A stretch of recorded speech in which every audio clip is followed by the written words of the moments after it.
Hello, everyone, and welcome to Grip Lock's preview of the Waco Annual Charity Open. I'm Hunter, joined as always by Trevor and Konner.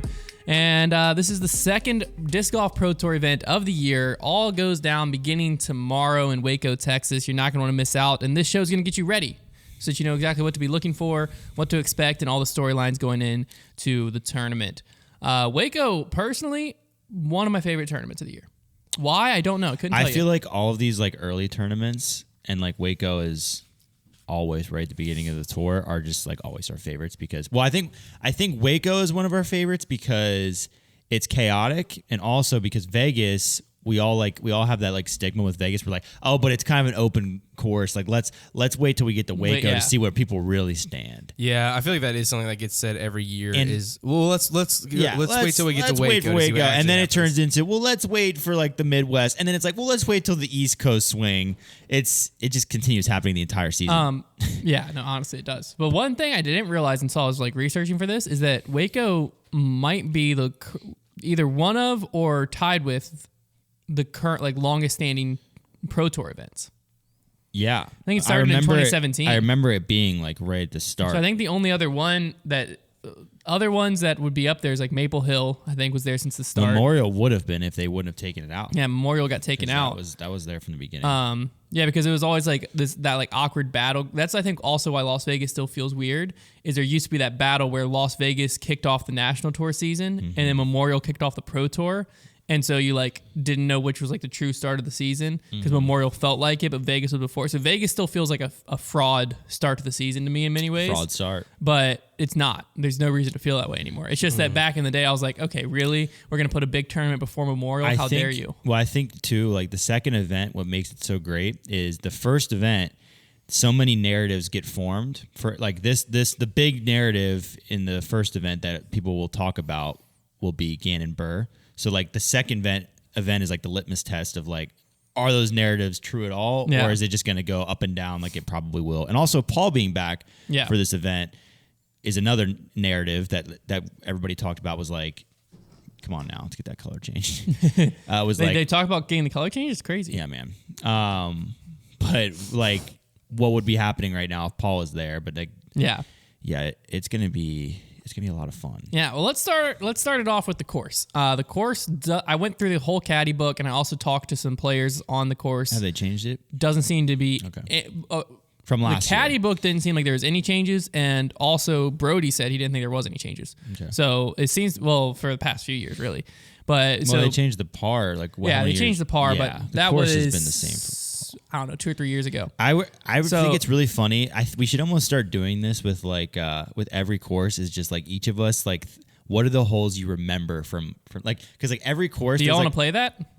Yeah. Because I've looked into the caddy book, so I'm checking myself out. Not even like let's go 1 through 18. How many? No. Just like what hole? What holes stick out to you from each course? Because like every course has a few. Now like there are certain courses like USDGC where I can name every single one. Yeah. But like Waco, here are the holes that stick out to me at Waco. I was gonna say let's get this out of the way and then I'll go through. There's the hole one where you're throwing that spike hyzer and there's the hill. Yeah. Like I know hole one. It's very classic. I know there's a par 4 where you are like kind of in like that parky open wooded spot where you're throwing like a hyzer kind of out when the water's on the right. That's a par 4 at one point. It still is. Yeah, and then there's hole 2. There's the par 4 where you can try and go for it, right? Past like that weird like electrical box thing. That's a par 3 now. It's a par 3 now. That's right. They made it a par 3. That's hole 15. I remember that one. I know the one where it's like towards the end where they throw the approach is kind of island-ish. Like you kind of go out to the corner. 17. Yeah, that's 17. And I also know the over-the-water one, that's 18. Yep. Yeah, I know 18 very well. Those are like the holes that stick out to me from Waco. So the first few holes are in the open with trees. Yeah. Hole 1, 2, and 3. So 1's like that short dumpy hyzer with the OB. 2's the par 4 you were talking about, kind of where there's water on the right, but then there's like all those trees. 3 is the elevated basket, par 3. Oh, I completely forgot about the whole section in like the super tight woods. Then we go straight into the woods. There's that dog leg. Yeah. That's just like the tightest corner. It's like a right angle. Yep. Oh my gosh. So then holes 4 holes through 12 are in tight woods. and then we spit out on hole 13. Right. Which is the one where you come out of the woods and then there's like the up down. So that's actually in the middle of the woods. Oh, okay. But you kind of pop up. I don't know where that is. It's around hole 9 or 10, I think, but it's a par 4 that's eagleable. Right. If you throw this crazy flex forehand, Yeah. most players will just lay up with a mid, then lay up with a putter, and then tap out. Yeah. That's probably one of the easier holes on the course, quote unquote, but it has a lot of danger. The wooded section has so much danger off the fairway. Yeah. If you get off the fairway, this is one of those classic events where you'll be watching coverage, especially if you're watching post-produced, and you'll just see like the next shot, and it'll just be like there's leaves, and you're like, where are they? And then a disc will just come out. Pops out because it's just pitch out golf when you get in there. It's so bad. So you come out of the woods on hole 13. Hole 13 and 14 are pretty straightforward, nothing too dangerous. But then hole 15 through 18 is there's a water time. tower hole too at Waco. No, that's Ledgestone. Yep. Yeah. 15 through 18 are decision time. So 15 is the one you were talking about where it has like electrical box. That hole is hard. Tight OB right, tight OB left. In the wind? Yeah, Oh if you my try gosh. going for it, very dangerous. Most people lay up, take a 3. 16, not a ton of danger, but if you go with the aggressive shot, it brings in danger because there's the OB on the right. It's an eagleable par 4, but it's a very birdieable hole. And then 17 or 18 are very, very daunting finishing holes. So 17 is the tight peninsula and the 90-degree angle to basically the island green. That's where Nico last year hit that sick, like 100-some foot flex step putt. That's a nervy hole to try and play. And that's a hole that you can easily blow up on. Yeah. And then hole 18 is the iconic over the water. It's a par 3, but you either go for the 2 or you lay up short of the water. Is there any other water holes at Waco? There's water on the right of some holes. Yeah. There's Holes 1, 2, not. and 3. I'm thinking of a different event. Which 17, you throw the forehand over the water on the approach shot. which one is the one that has the over the water hole with like the wall behind it? They put in a wall behind it, and it's like always super windy, and people like it's mostly like a water island shot. GBO. Yeah, GBO. That's Hole 16 That's right. or 15. It's crazy how many courses have like similar looks, but this one just has that. That's one on a big golf over the course. water. That's Emporia Country Club. I remember, Colt Montgomery throwing over the water. I remember his like drive when he won that year. So course definitely is kind of a good challenge all of your game. It's a pretty good course. Some of the storylines going into this weekend. First storyline that we're going to see is tomorrow's weather in Waco. Not looking fun to play in. So the high tomorrow is 45, but it's going to be hitting that high at like 5 a.m.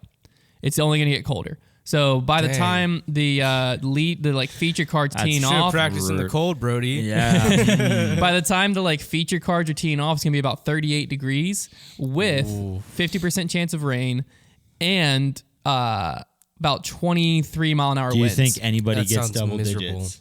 Under? If so, they're gonna need to tee off early. It's gonna. I'm thinking hot round comes in probably here's the around thing. 10. If you're teeing off before 11 a.m., like 10 a.m., once you get into the woods is when the wind will really start picking up. Yeah. So you'll be able to get through the first few holes wind free, essentially. I mean, it'll be like 10 mile an hour. So still windy, but not 20 plus mile an hour wind. Because like 24 mile an hour wind, like we're talking probably 30 some mile an hour gusts. Plus it's on the water, which kind of increases it at the course. I'm thinking anything a few strokes under par is going to be good. Yeah, round one. It's going to keep you in it. Because you got to remember. Round one's going to be a play very tough. This is a 3-round tournament, unlike last week. So like, you can't be like just trying to survive round one. You gotta be already jockeying for position. The other thing to note is today, the final practice day, 72 degrees, sunny, only 10 mile an hour winds. Yeah. Wow. So you're gonna go 72 degrees, nice sunny, playing in shorts and a t-shirt, and then you're gonna be slapped with That's what I'm saying. And 38 degrees, 24 mile an hour winds, 3-round and tournament, rain. and with these players, and especially because the weather is going to get better the last Saturday 2 days, and Sunday, it's decent. You got to stay within like 6 or 7 shots probably after round one. So like we're going to see a lot of people probably just get wiped out of competition right away. Yeah, so Saturday is going to be the most scoreable day. It's going to be 57 degrees and sunny, and the wind is going to be basically non-existent. By the time lead cards teeing off, it's going to be like 4 mile an hour. Yeah. Sunday is going to be 65 and sunny, but when lead cards teeing off, it's going to be about 17 mile an hour winds. So Saturday is going to be the day that you make moves. Sunday, it's going to be windy, but tomorrow, it's just about staying in it because let me look at the precipitation. The precipitation is basically 40% all day, it looks like. Like it's on and Probably off. just here and there then. It's going to be spotty rain. It's going to be the cold and wind that's going to make the cold and biggest wind effect. is going to be brutal. That is going to be a nightmare. And then Yeah, we'll probably have all these preconceptions after that day one, but then like you said, like day two, Saturday's the moving stuff's day. gonna move all over. Because you might have a player that shoots 2 under round 1 and is able to shoot like 13 under round 2. Yeah, that's gonna be day 2 is gonna be sunny and basically no wind. So wild. some other things to pay attention to is Drew Gibson won the Pro Tour opening event, and then we're not gonna see him again until April at the. What's the major in April? Champions Cup. I was thinking Competitors Cup in my head for some reason. I was like, that's not Foundation Cup, man. Champions Cup. So no Eagle this weekend or Drew. Drew's missing the whole Texas swing. I'm not positive if Eagle is or not, but no Eagle or Drew this weekend. But we do add in Paul, so we'll at least have that storyline. Still going to be an extremely solid field. So we might not have a full. The first time we'll see the full field is Champions Cup. This is also going to be the start of Simon Lazat's season. Mm-hmm. He's on the feature card tomorrow. We'll talk through some of the cards here in a minute, but it's also going to be the start of Mason Ford, Valerie Mandejano, and Alexis Mandojano's season. I noticed those. Valerie Mandojano getting thrown to the FPO will definitely be an interesting storyline as well, because I think she's a player that can, at her best, she can shake it up. Yeah, she can compete for wins. But she's definitely, in my opinion, she's a top 10, maybe even top 5 player at times. Mm-hmm. So it'll be interesting to see her out there getting her season started, but obviously going into the biggest storyline of everything I just said is this is the first time we'll see Paul against the full field. We saw him at Memorial, not against the full field though. He did beat Drew, which was like the player to beat because he just won the week before. Yeah. But Waco's just something else. It never seems to go down the way you expect it to. No. Yeah. And I will say, I think this season, pretty much every event, we're going to see at least one name thrown into the final day that we're like, didn't expect that. But Waco seems to already have been that in years past. We were looking at the previous winners and we were like Big Germ went back to back a few years ago. There's just some, and like obviously Nico last year. Yeah, the winners have been since 2017. You have Jeremy Colling, because that's when it started on the Pro Tour. The year after the Pro Tour started, you have Jeremy Colling, Paul Macbeth, Colton Montgomery, and then Nico LaCastro. Yeah, it's been a little bit of a toss up, and you do have it's so weird because you Big Germ back to back, like sidearm players must thrive, and then you've got Nico winning last year, so like the backhand guy. So it's very. I feel like Conrad's been up in the mix. I think when I think of Waco, I think of a tournament that is just capable of producing huge scoring separation swings, especially when there's going to be wind, because there is a lot of places to blow up on that. There's course. A lot of OB, and there is always the possibility, like obviously. Like you can shred Waco as well. Yeah. So there's just huge scoring separation, something we didn't see as much as at Vegas. So we might get our first dose of like players pulling away from the field a little bit more. Mm-hmm. We might not. I don't know. There's so many good players now. It's tough to imagine that'll ever happen. But that's one of the questions too. Is like with Eagle and Drew missing. Those are the two most notable that are missing. I didn't really look through if there are too many others that are missing. But is this something like we're going to start seeing more and more of, where players are like picking and choosing? I know Drew, I think, is like moving into a new house. Eagle, I'm pretty sure Eagle just taking time off. Yeah, I think it's circumstantial. I still don't think many players, because there is so you're like a guy like. Guys like Ricky have big contracts, but still, like you're a guy like Ricky Wysocki. If you don't show up to an event, and for those guys on their contracts, typically like a lot of times their travel and entry fees are paid for, so that's not even the worry.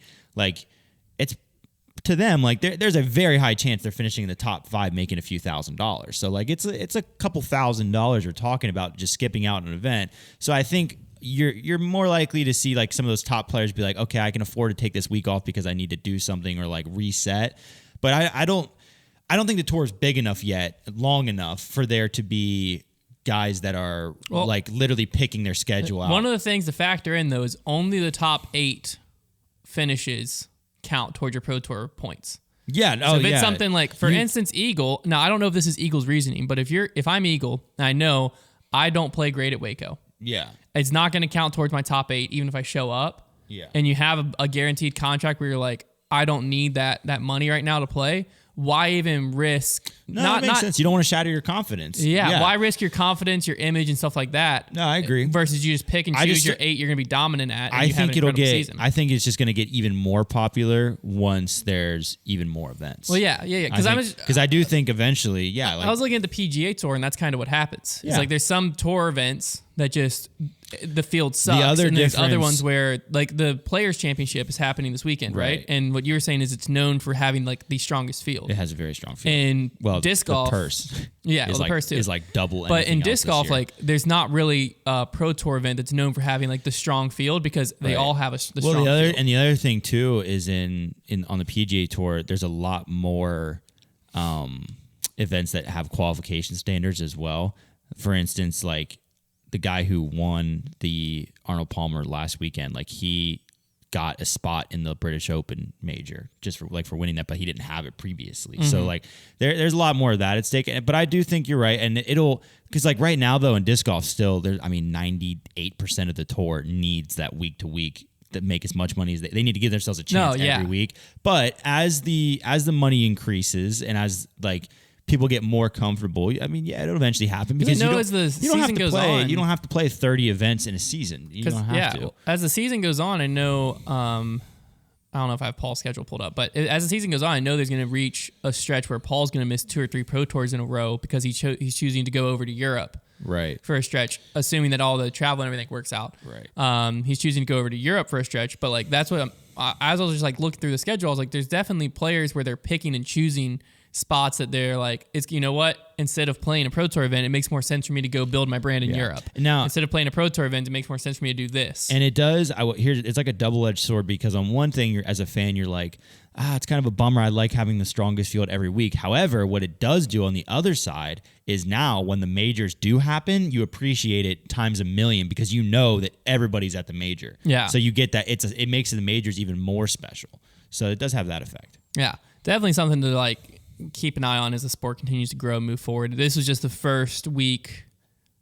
Well, I mean, obviously Paul skipped out Vegas, but this is like the first week we see like 2 players in as the season's going skipping out. But FPO at Waco seems a little bit less chaotic as far as parity goes, with the exception of like last year we did see Kona Panda swim. And that's one of the biggest storyline. I think that's the biggest storyline in FPO, to be honest with you, because it's going to be interesting to see.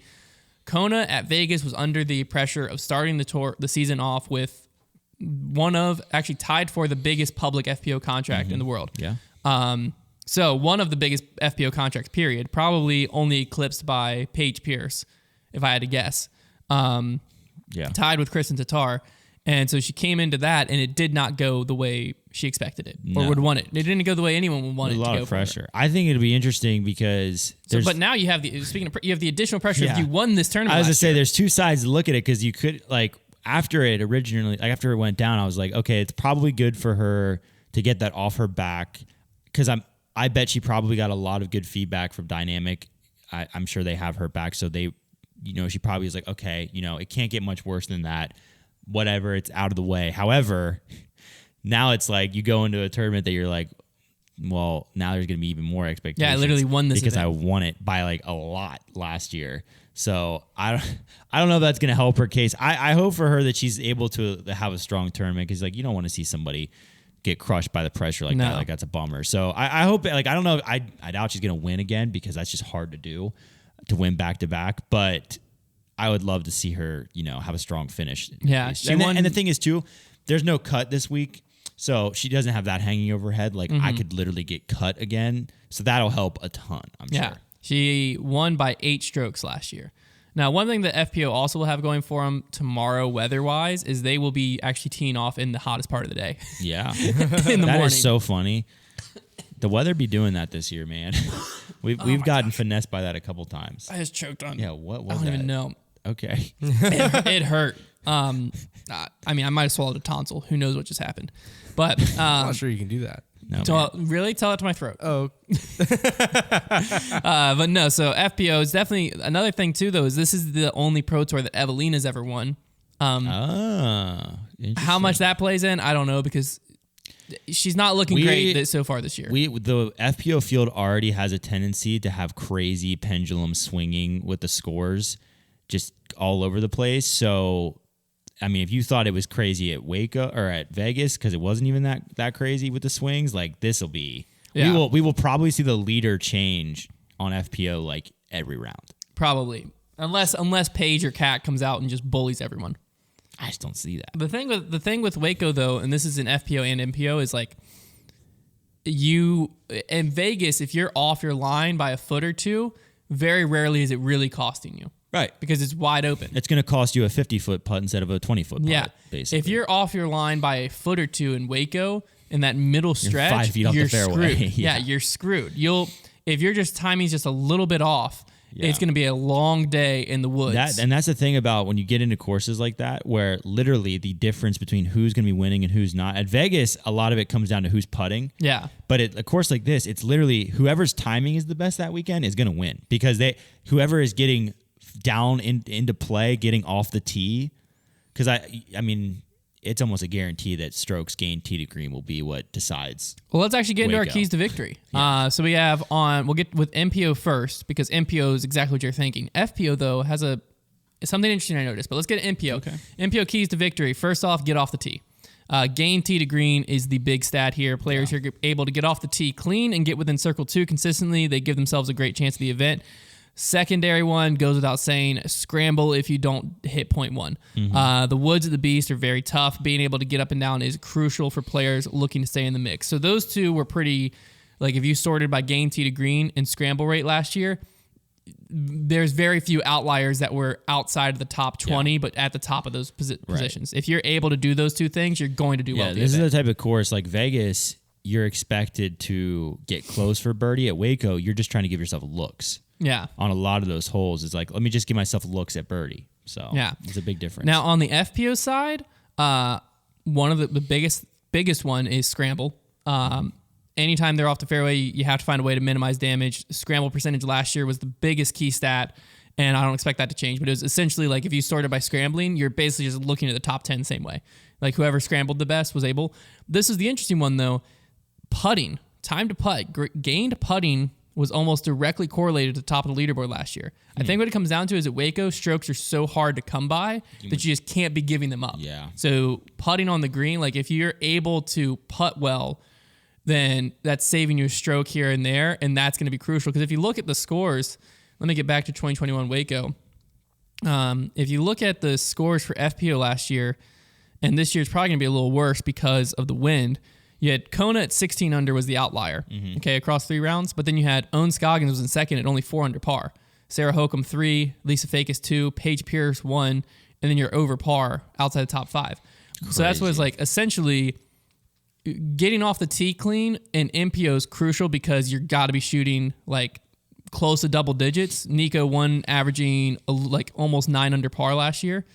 But in FPO, getting off the tee is important, but getting up and down for par is more important. Yeah. And a big part of that is making those tester putts where if you're giving yourself a 25-footer for par, you got to be putting that in the basket. And if you're able to do that consistently, then if you can get under par, you have a shot at being in the top 5 right there. Yeah.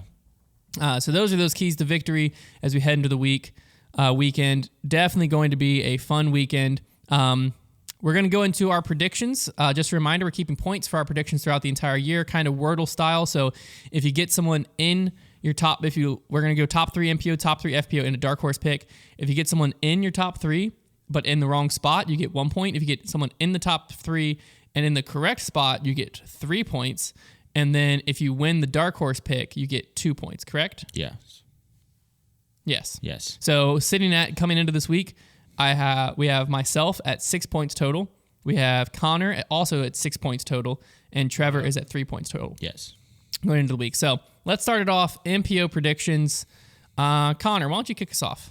Okay, I have just been thinking a ton about this, and it's so hard because I do feel like anybody could be in these top 3 for this event. Yeah.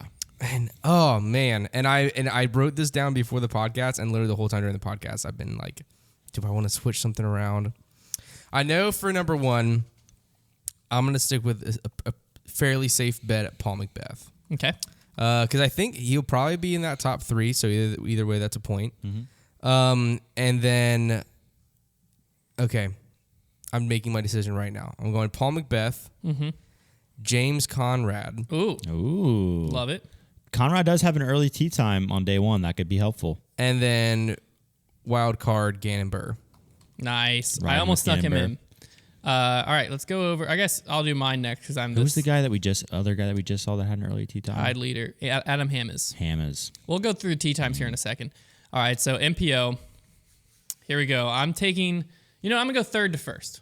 A little more dramatic that way. You're so dramatic. That's My smart. third That's place person prediction is none other than Mr. Missy Gannon. Calvin Heimberg. Calvin Heimberg, Okay. Vegas was looking great, except for his awful putting streak. Yeah, he just had one. And I don't see that happening again. That's true, and like tee to green, he's going to be good. Exactly. His timing is typically solid. So I'm thinking Calvin. Second place, I got to go with the same line of thought. Paul Macbeth, first tournament, Pro Tour tournament of the year. I think he's going to be able to sneak into the top three he's a at line least. hitter, So I need to have him in there. Yeah. But Chris Dickerson's taking down Waco. Okay. First wooded tournament of the year. I think that he got out of Vegas. He got his kind of feel for starting the season this early, and I think he's going to come into Waco and take his first win down with Discraft on the Great back. minds think alike. I mean, you Dang can't it. ever say. Yeah, I was gonna say you can't ever say that couldn't happen. Great minds think alike because I also have Chris Dickerson in first place. Okay, I there you also go. have Paul Macbeth in second place. Okay. But I snuck Gannon Burren in third Okay. place. Okay. Hey, we got a nice little mixture. I think I just Gannon's got the momentum. He played well there previously, and he's tough to bet against. He seems pretty automatic. And then, I mean, Dickerson and Paul, like, those are our tee to green guys. Like, Yeah, those guys, I was thinking, especially like, Dickerson. when like, I'm in the woods, that dude's getting off the tee. When I'm in the woods, I want Dickerson and Paul on my team. I think Dickerson Yeah. is a great bet. All right, now FPO. Let's just have Trevor. Stick with Trevor. You're Okay, FPO. FPO. So I'm not willing to bet on the chaos because, like, if you try to go that route, then you just have even worse chance, I feel like. So I have in third place Kristen, in second place Paige, and in first place Kat. Boring, generic. You're gonna hear a lot of it, but like, Okay. I think like you can toss in other names. Wait, but you had Paige second, Cat first? yeah.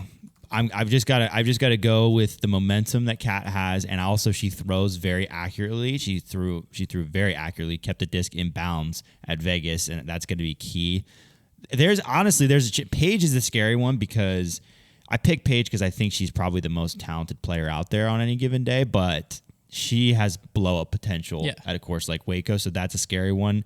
But I don't know. It's so hard. FPO field is impossible. They're all over the place. It's crazy. All right, I guess I'll go second here.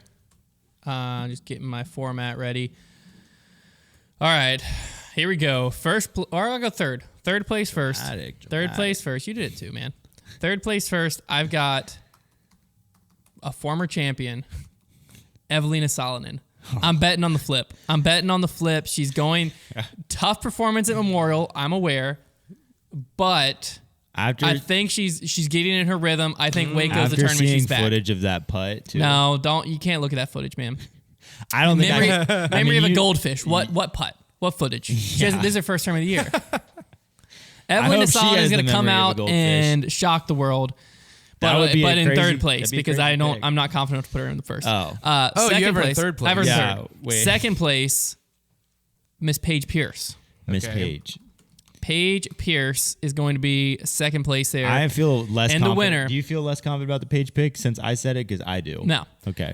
The winner, I sneakily, I think that I'm hitting the nail on the head with this winner. Okay. I'm very confident in this. We Okay. should have a double down one where you lose points if you don't, but we're not going to do that. Missy Gannon's walking away from I knew you were Waco gonna as say a that. champion. Oh. Why do you say that? I just have no. It was based on stats. I don't remember which stats, but it was based on stats. Hey, he's got the numbers. It's He's got based the on numbers. stats. I'll pull him up. According Just, to hey, stats, I'm according right. to Like you're statistics, in a business meeting. It's like, why is that initiative going to work? It's based on stats. Well, Just- according to statistics, I'm right. yeah, it's based on stats. What stats? I can't tell you. I don't remember. She was very good at putting last year. Her scramble rate got better as the year went on, hopefully. And she was. I think you had a hunch. You know what? I don't know what you happened. had a hunch. I don't know what happened. It doesn't matter. You had a hunch. It's a hunch. I still like the decision, so You I'm had a sticking hunch. with it. You had a Missy hunch. Gannon wins Waco. I had Evelina in third as well. Right here, I've got it written down, and then in second. That makes me think you didn't have it If written you down. don't, No, have it, I don't actually care do. if you have it written You down just- or not. you No, just- I don't care either. You can change as many times. Well, I as know, you want. I know. You just seemed. You can make up a the way player. you said it made it seem like it was a crazy pick, but I also had it. So Nice. Yeah, you're not so maybe crazy. we're just man. crazy I together. think we're crazy together. Oh, And then second place, I have Kristen Sitar. I like her. I actually like her in second. And then first place, I've got Katrina Allen. Nice. Yeah. Cats throw the Not disc too well. crazy. The Nothing only too crazy thing that there. worries me with why I didn't put Katrina in this is one of my keys to victory was on FPO putting. That was one of the biggest keys to victory. And That is a good point. that just made me go away. So with Konner, we're going to stick with if you. you want to get more insight into Katrina's putting, check out my show. It comes out today. Oh, you're dropping your cat episode today. Mm-hmm. There you go. Trevor's interview with Katrina Allen. Yeah, exclusive. Very exclusive. Konner, we're going to get back with you. Your dark horse pick must be outside the UDisc top 50 players in the world. See, I do forgot you about have? that again whenever I picked it. All right, we'll go back. We'll go to Trevor pick then. Well, I picked somebody that was sub 1,000 rated instead of out But of. they're probably outside the top 50 as I well. know, but then I'm just gonna lose. Might not. Okay, well we'll go Trevor, me, You and then might come not. back to you third, so you have time to look at it. So Trevor, dark horse pick.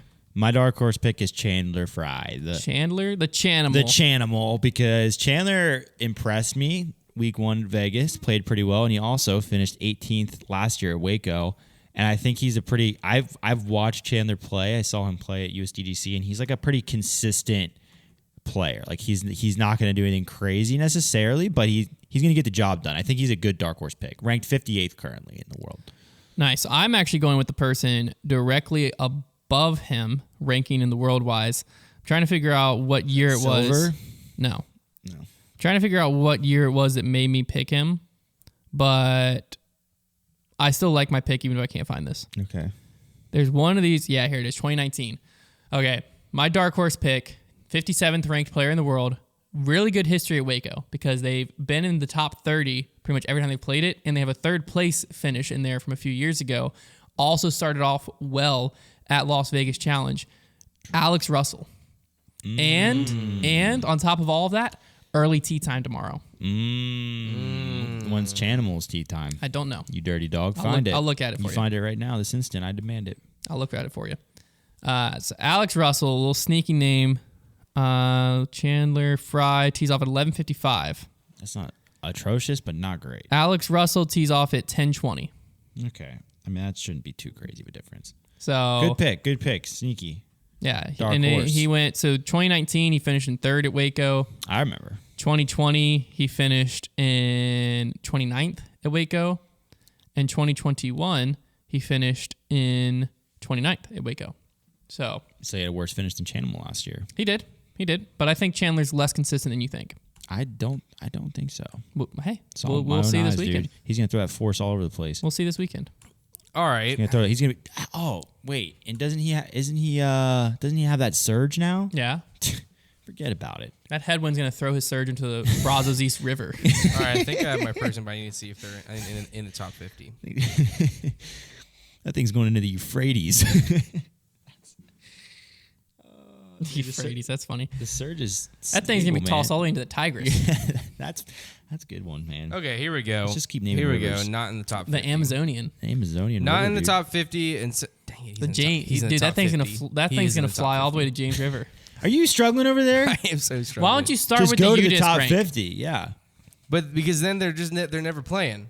But really? Really? Most guys are. Like I think 70 of the top 100 are there this weekend. Hunter will pull up the Then give PDGA me a list second. across. Oh, here we go. Here we go. He's here. He is there. Okay. Okay. Alex Russell.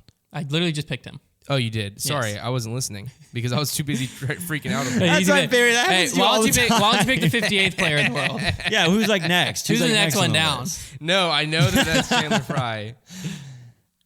All right, fine. I'm going Tim Barham. Isn't he isn't he the lowest on the list? What's his world ranking? No, Well, he's ranking's not that bad. Oh no, Jared Stoll's I'm thinking of. Tim Barham is 62. Good luck, man. Yeah, I know. Hey, Hope that Buzz man. SS Say works that out Buzz for him. SS is bro. gonna do great Yeah, in he's the gonna win. He's gonna throw those cranks. It's gonna be great. We're gonna Well, eat our because we words. said that, he's gonna win. We're gonna eat our He's words. gonna win Waco. Congrats. I hope he does. If You he's know what? listening, Congratulations, Tim. Yeah, everybody You just clap won. it up. Clap it up for Tim Barham. Good job, Tim. What a finish Way this to go, weekend in Timmy. Waco. What happens if your dark horse Actually, you know pick what? wins? Let's just go ahead and shoot the intro for Grip Locked on Monday. Okay.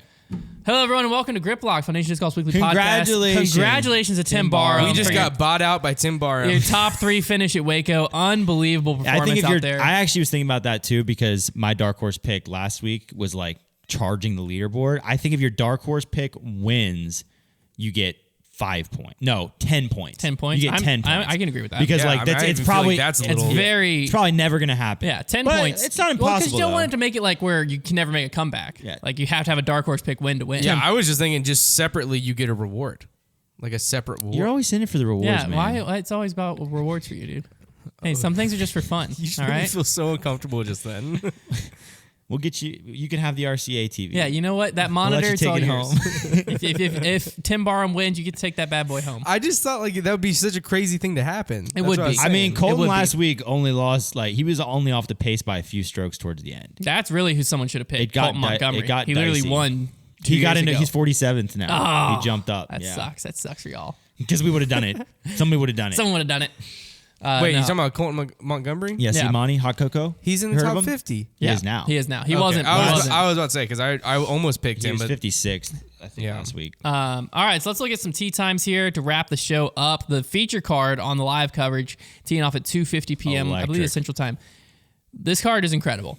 Gannon Burr, Nico LaCastro. that's fun. First off, this card might take 6 hours. Gannon Burr, Nico LaCastro, Paul Macbeth. Isn't this where Paul got super mad because it was taking forever? I think No, that so. was Idlewild. Yeah. Okay, I was going to say he's in for it. Paul Macbeth and Simon Lizotte.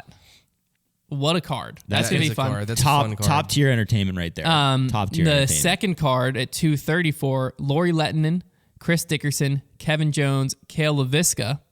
And then the third card down, 2:20 p.m., is the foundation card. We have Mason Ford, Team Foundation, Linus Carlson, Brody Smith, Team Foundation, and Ricky Wysocki, Also honorary team- member of yeah, Team Foundation. Honorary member of Team Foundation. Actually, he's an honorary member of Team TMZ, Team Disc Golf TMZ. Yeah. So we should get him a shirt. Should Just we send it send to him him. a shirt? Yeah, like Honorary take the member of Team we'll make a Team foundation, our foundation logo with TMZ underneath it, and just send it to him anonymously. I love Rick. I Because like can't- maybe he'll wear it, be like, I "Oh, dude, can't- this is so funny," I can't- and then it's like we created the I shirt. can't stop. I love Rick. I can't hate that guy. I would never hate him. He's so goofy out there throwing those harps all over the place, man. He's so goofy. Let's see if there's say it any like other. Another great card, a 2:00 card. Aaron Gossage, Chris Clemens, Kyle Klein, Justin Rozak. Another good card. Garrett Gurthey, Colton Montgomery, Scott Withers. Speaking of Scott, where's Stokely? What time Stokely teeing off? He's not there. Yes, he is. He got in. He got in again. That's gonna keep happening. Yeah, no kidding. He tees off at 10 a.m. with Philo Brathwaite. Oh my gosh. That's a card. If Philo isn't commentating, That's true. That you never know with that guy. That is true. Sneaky Philo. I actually hope he plays because I want to hear Brian Earhart commentating. You know to see what? that's like. Andrew Presnell might pop off this event. He's the first card out, 940, most scoreable conditions. And it's Presnell. Presnell? He was the leader in fairway hits, wasn't he? Last year, That's what he was told his tweet? us. Yeah, He's when like, someone was asked for the I'm most underrated fairway what's driver, the most he's like, underrated me. fairway driver? Me. That was a very funny and tweet. They gave the stats. that was really funny. That was very good. The women's feature card: Kona Panis, Paige Pierce, Evelina Salonen, and Heather Young. Heather Young could do sneaky good out there. The second card going off tomorrow: Katrina Allen, Owen Scoggins, Lydia Lyons, and Kristen Sitar. And then we have Henna Blomroos, Team Foundation member Valerie Mandejano, Maria Oliva, and Kitty. I think it's pronounced. Is it pronounced Katie? Katie. I hope so. That's way easier. Katie Tate. Good job. I don't know, that's definitely not how you pronounce her last name. Turd. Dude, come on, man. You know, I was trying to say third. I know. And Tatar. I'm not saying you were trying. It's still funny. It was. It's Like- still funny. It is still funny. So that's kind of the main cards to look out for there. It should be a great tournament. We cannot wait. Of course, Lisa Fakis. With that Also, really I good am time. going to bring back the Twitter Spaces. Every night following the live coverage wrapping up, I'll be on Twitter Spaces. Trevor might hop in there some. Last who knows? time I was trying to hop in, and I was like in the middle of giving my son a bath, and so I was Well, like, get your priorities straight. I Okay, know. so this tournament, bath time before. Well, this time it'll end an hour earlier because bath time usually starts around 7. Well, also your son will be gone this weekend. You're right. So I mean, I'm gonna unless be- your bath time starts at 7. Tune in, tune into me. I might do it. I actually might do some sort of companion thing because I'm just gonna be alone. I don't know what I'm. What do you call it a myself. companion stream if you're by yourself? Well, he still needs. Well, I'm the companion. So yeah. Yeah, and I need companions.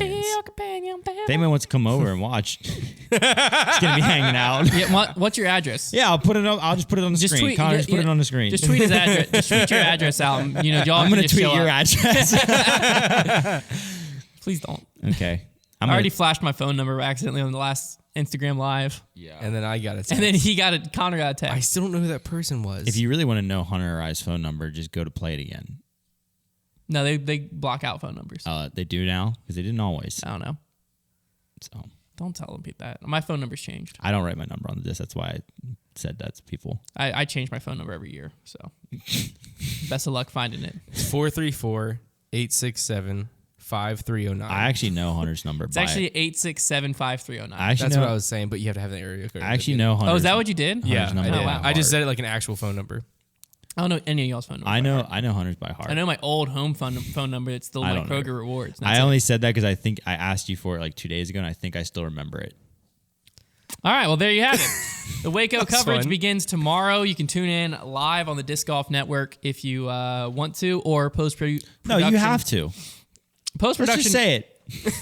Yeah, you can also get all the cards post-produced. Jomez, Gatekeeper, GK Pro. I think they'll all be out there. I don't think Central Coast can be out there. I'm not sure. But you can find all that information on the Pro Tours Instagram page. And then we'll be back Monday with a little wrap-up show. And Twitter. We'll be on Twitter all weekend. So Celebrating winner Tim Barham. Find us on Twitter. Yeah, congrats again, Tim Barham. Congrats again to Tim Barham. It's on going to the be a win. great weekend. We'll see you Monday.